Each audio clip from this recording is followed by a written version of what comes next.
let us take a look at the immediate impact of Duelist Advance on the Oceanic WCQ, which was the first big tournament. It had 300 players, and it was the one that qualified people from the Oceania region for the World Championship. The first two actually went to Worlds, and we are going to take a quick look at what happened at this tournament, because it is obviously basically the same format as everyone is playing for NAWCQ and EUWCQ. Actually, I don't know if it's exactly the same, because is Oceania... what's the Battles of Legends situation in Oceania? Is it legal or not? I would assume not, because I think it falls under EU distribution for like the packs. Same as EU. Okay, yeah. So they don't have Battles of Legends, so no surprise that we're not seeing any Orchist here or something like that. That is not because the deck is bad, that's because they don't have the cards. Noted. Okay, the story I feel like for Oceanics is that the format is starting to shift in a direction where Mitsurugi / Ryziel are taking over Malice in a quite significant portion. I feel like when we looked at the graphs for the European Nationals, very often it was Malice and Mitsurugi / Ryziel stuff was like kind of the same proportions usually. In this one, it is way more Mitsurugi and way more Ryziel than Malice. It's unfortunate because I don't know exactly how to read this graph, because it says 29 Mitsurugi, but nowhere does it say which version of Mitsurugi, right? Like, I'm assuming the 10 Ryziel decks over here are the ones that are no Mitsurugi cards. So like these 10 Ryziels are probably like Dododo Ryziels and Heraldic Ryziels, which actually ended up winning the tournament. Heraldic Ryziel. Lampy had a better breakdown. Okay, let me check that real quick. Lampy the GOAT. Lampy.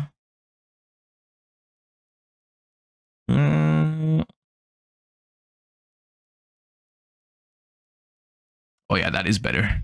That is a better breakdown. Okay, so it was 36 Ryziel decks in top 64, which is a lot. 18 Mitsurugi Ryziel, 8 Mitsurugi Fiendsmith Ryziel, 6 Heraldic Ryziel, 4 Dododo Ryziel. And then there was just 2 Mitsurugi Fiendsmith and 1 pure Mitsurugi. I think that's a better way to split it up.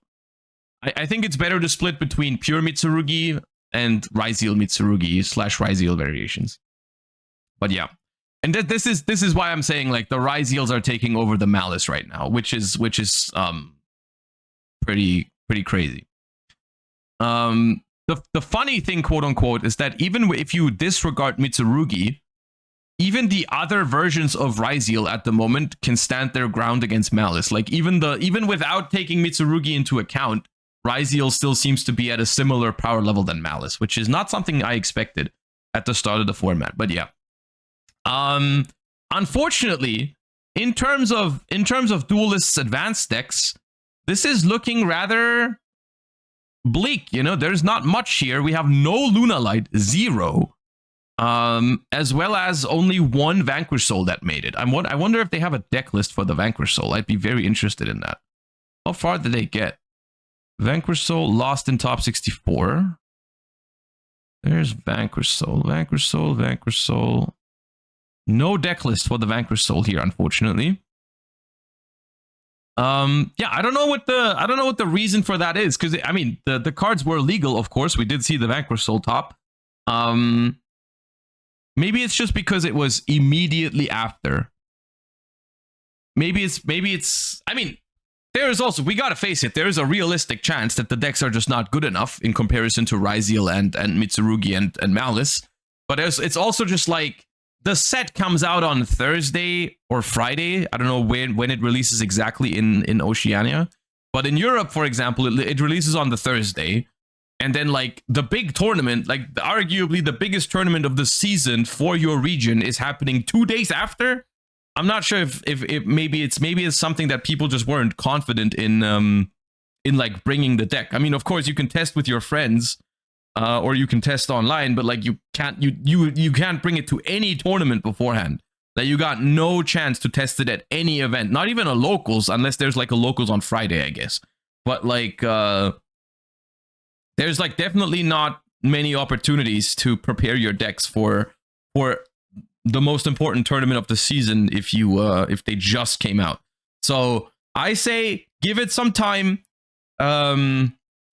Not the greatest performance on the first weekend of release, but I'm more excited maybe to see some of it on the stream next weekend for the NAWCQ. Which once again, I'm gonna be live streaming Friday, Saturday, and Sunday for points playoffs, NAWCQ Day 1 and NAWCQ Day 2. Going to be live the entire weekend. We're going to see if any of the new decks are going to make an impact on that tournament. I'm hoping so. I will say I spent some time yesterday. I had some friends over. We played some new format, and I felt okay about Vanquish Soul. It wasn't anything crazy, but it was playable. It didn't feel worse either than other decks. Like I tested some Vanquish Soul. It was decent. I tested some Sky Striker too. That was a little disappointing because Droll and Lockbird was a huge problem. But yeah. Did you match up against Lunalight in those games? No one had Lunalight. I mostly played against Mitsurugi, like pure Mitsurugi and Mitsurugi Raizul. But yeah, the Vanquish Soul I think has some potential. And I mean, this format is also it's kind of interesting because this format is not very long, because it's basically just the month of July until we get Justice Hunters, which is going to like basically throw everything in like basically a huge refresh, I suppose.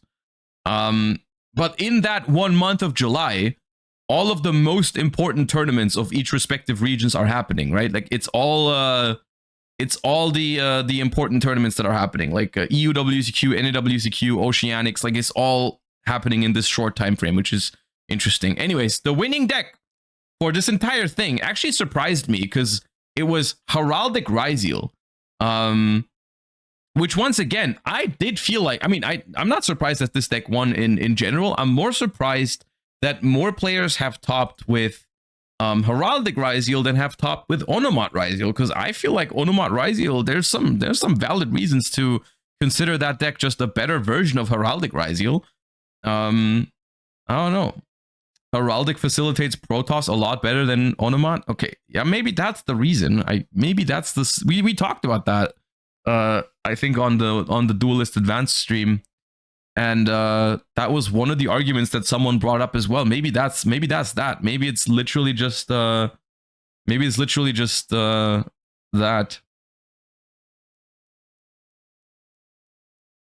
Yeah, we're main, because the one that won main decked Protoss and side decked 3 Eschatos. Like this, yeah.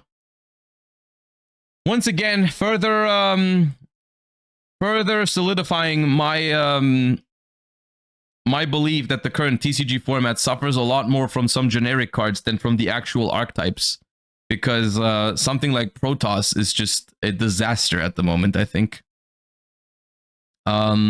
White Forest got second, though. That is unexpected. That is an interesting one. Let me take a look at that list real quick. If it loads. Hello.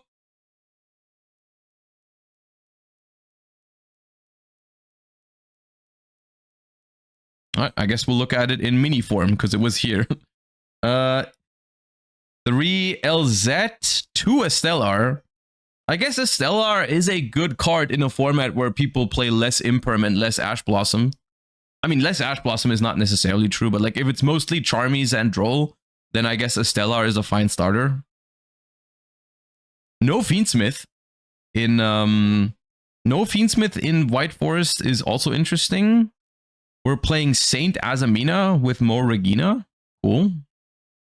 I wish this, now that I'm seeing the results, you know, I wish I could have watched it, because there's unfortunately, I believe, no coverage for this at all, which is definitely a shame.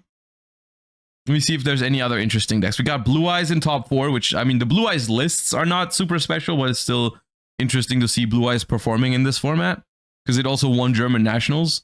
We got some Mitsurugi Raizuls here. We got Raizul Onomat. No list, though.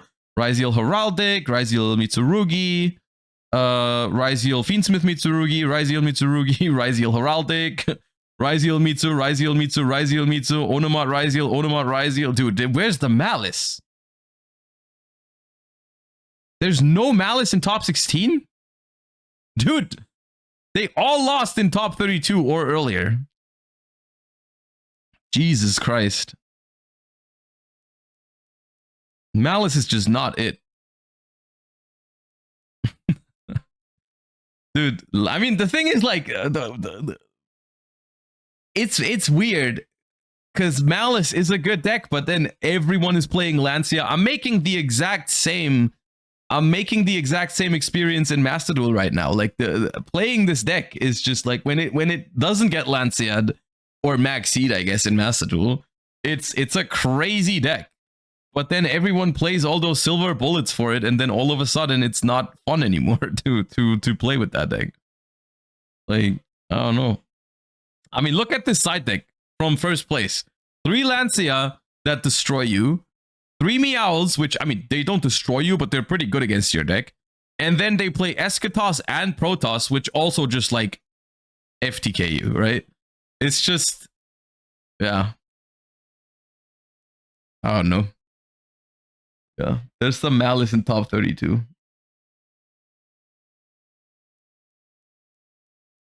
It just further, I believe if you're trying to win a tournament, Malice just isn't it. Like, of course it can, but it just feels like at some point in Top Cut you're just gonna get Lancia and that's it. That just feels so, it feels so much more, because in order to go from top 64 all the way until the finals and then win the finals, so much has to go right when you're playing Malice and everyone has Lancias in their side deck. Like, of course, if enough people play Malice, it can work for somebody. And the deck has skill expression, but it's still, it feels so difficult to go through an entire tournament with it.